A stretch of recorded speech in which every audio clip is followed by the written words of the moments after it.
I still remember the exact moment my brother stole my inheritance. Not because I saw him do it. Not because someone warned me. But because 6 months later he stood in my late grandfather's house, smiling like he'd won the lottery, while my parents clapped for him as if he'd earned every penny. And then my mother looked straight at me and said, "You're the older brother. Stop being jealous. Your grandfather wanted your brother to have everything." I almost believed her. Almost. What none of them knew was that my grandfather had prepared me for this long before he died. Hidden inside an old metal toolbox in my garage was something they had completely forgotten about. Proof?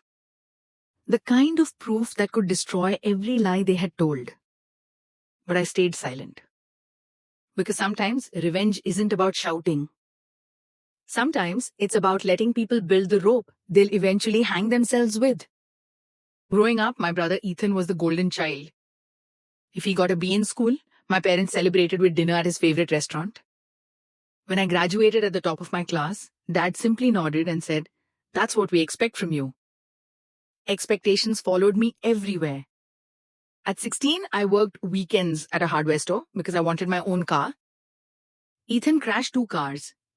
My parents bought him before he turned 20.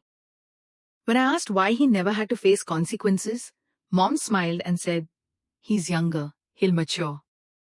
He never did. Instead, everyone around him adjusted their expectations lower and lower until laziness became his personality. Meanwhile, every achievement of mine became another obligation. After college, I landed a solid engineering job, rented a small apartment, and started saving every paycheck. Ethan dropped out twice, quit 3 different jobs, and somehow still lived comfortably because my parents kept paying his bills. Whenever relatives praised my work ethic, my parents would somehow turn the conversation back to Ethan. "He's just finding himself. He has a creative spirit. He'll surprise everyone one day." The only person who treated us differently was Grandpa Walter.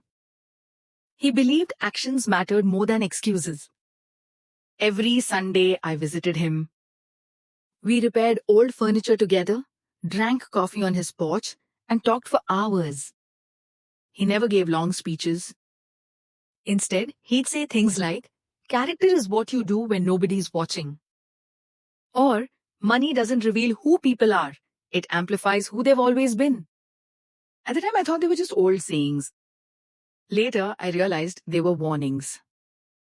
One afternoon, while restoring an antique cabinet, Grandpa looked unusually serious. "Daniel," he said quietly, "promise me something." "What's it?"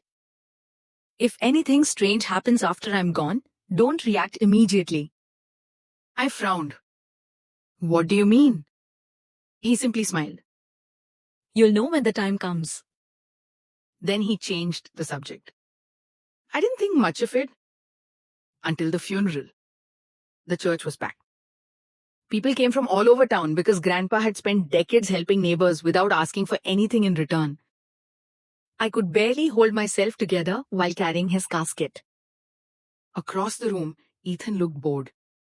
He spent most of the service scrolling through his phone. Even then, my parents defended him. "Grief affects everyone differently," Mom whispered. 3 days later, we gathered at Grandpa's lawyer's office for the reading of the will. I expected very little. Maybe his old watch? Some tools? A few keepsakes? Instead, the attorney cleared his throat. "I leave my house, investment accounts, classic truck, and remaining assets to my beloved grandson Ethan." Silence. Then my mother gasped dramatically before hugging Ethan. Dad shook his hand like he'd won an Olympic medal. Ethan leaned back in his chair wearing the biggest smile I'd ever seen. The attorney continued.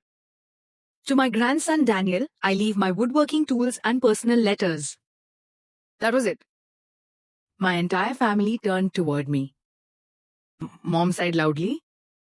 "I hope you won't make this difficult." Dad added, "Your grandfather made his choice." Even Ethan couldn't resist. "Looks like Grandpa knew who deserved it." Every word felt like a knife. Not because of the money, because nothing about that will sounded like Grandpa. He had always believed fairness mattered. He would never reward Ethan's irresponsibility while leaving me almost nothing. Still, I remembered my promise. Don't react immediately. So I nodded. I'm working on this. The drive home was the longest of my life. When I reached my garage, I noticed Grandpa's old metal toolbox sitting on the shelf. I'd forgotten it was there. Months earlier, he'd insisted I keep it because he said my tools deserved a better home. Something told me to open it. Inside were old wrenches, measuring tapes, rusted screws.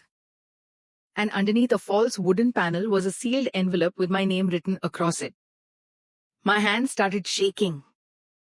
Inside was a handwritten letter. Daniel, if you're reading this, something happened exactly as I feared. Trust no one until you've seen everything. The truth has a way of surviving even when people try to bury it. Look inside the cedar chest. The cedar chest. I remembered it immediately. It sat in Grandpa's workshop. The same workshop Ethan now owned. Suddenly, every strange conversation, every warning, every mysterious smile Grandpa had given me over the years made perfect sense. He knew something like this could happen. And somehow, he had left me a trail to follow.